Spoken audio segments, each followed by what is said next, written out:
Keynes, welcome, sir. It's a pleasure. The pleasure's all mine. Your agenda. That won't be necessary. I am the agenda. Tell them I've arrived. And then tell them I've arrived. And your name is? Hayek? F.A. Hayek. With an H.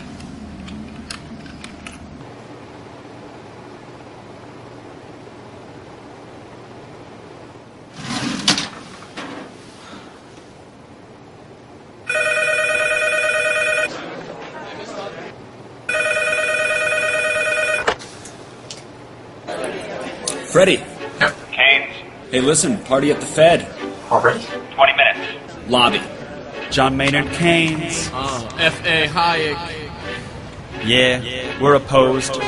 We oppose each other philosophically. In the same studio. We've been going back and forth for a century. I want to steer markets. I want them set free. There's a boom and bust cycle and good reason to fear it. Play low interest rates. It's the animal spirits. John Maynard Keynes wrote the book on modern macro. The man you need when the economy's off track. Depression, recession, now your question's in session. Have a seat and I'll school you in one simple lesson. Boom, 1929, the big crash. We didn't bounce back, economy's in the trash. Persistent unemployment, the result of sticky wages. Waiting for recovery, that's outrageous. I had a real plan, any fool can understand. The advice real simple, boost aggregate demand. C-I-G, altogether gets to Y. Keep that total growing, watch the economy fly. We've been going back and forth for a century.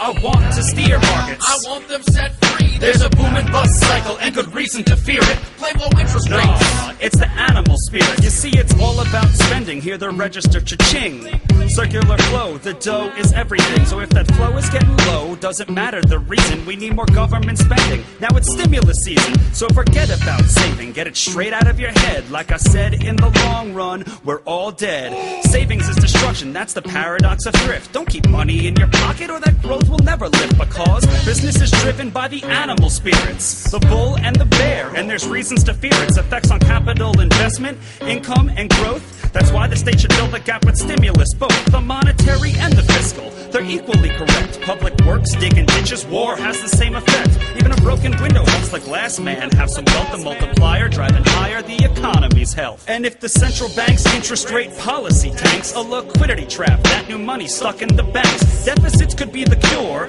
you've been looking for. Let the spending soar now that you know the score.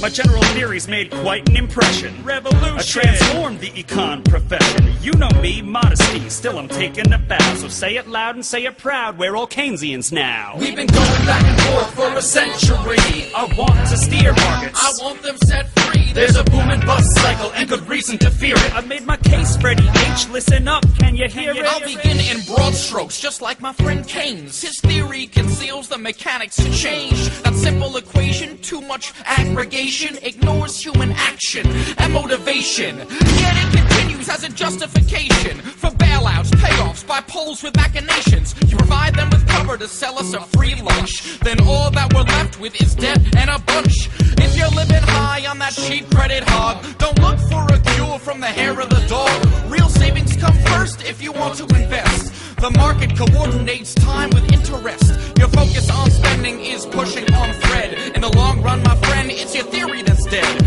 So sorry there, buddy, if that sounds like invective. Prepare to get schooled in my Austrian perspective. We've been going back and forth for a century. I want to steer markets. I want them set free. There's a boom and bust cycle and good reason to fear it. Play low interest rates.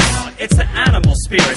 The place you should study isn't the bust, it's the boom that should make you feel leery. That's the thrust of my theory. The capital structure is key. Malinvestments wreck the economy. The boom gets started with an expansion of credit. The Fed sets rates low. Are you starting to get it? That new money is confused for real loanable funds, but it's just inflation that's driving the ones who invest in new projects like housing construction. The boom plants the seeds for its future destruction. The savings aren't real, consumption's up too, and the grasping for resources reveals there's too few. So the boom turns to bust as the interest rates rise, where the cost of production price signals relies. The boom was a binge, that's a matter of fact. Now it's devalued capital that makes up the slack. Whether it's the late 20s or 2005. Booming bad investments seems like they'd thrive. You must save to invest, don't use the printing press, or a bus will surely follow, an economy depressed. Your so-called stimulus will make things worse. Just more of the same, more incentives perverse. And that credit crunch ain't a liquidity trap, just a broke banking system. I'm done, that's a wrap. We've been going back and forth for a century. I want to steer markets. I want them set free. There's a boom and bust cycle and good reason to fear it. Play low interest rates. No, it's the animal spirit.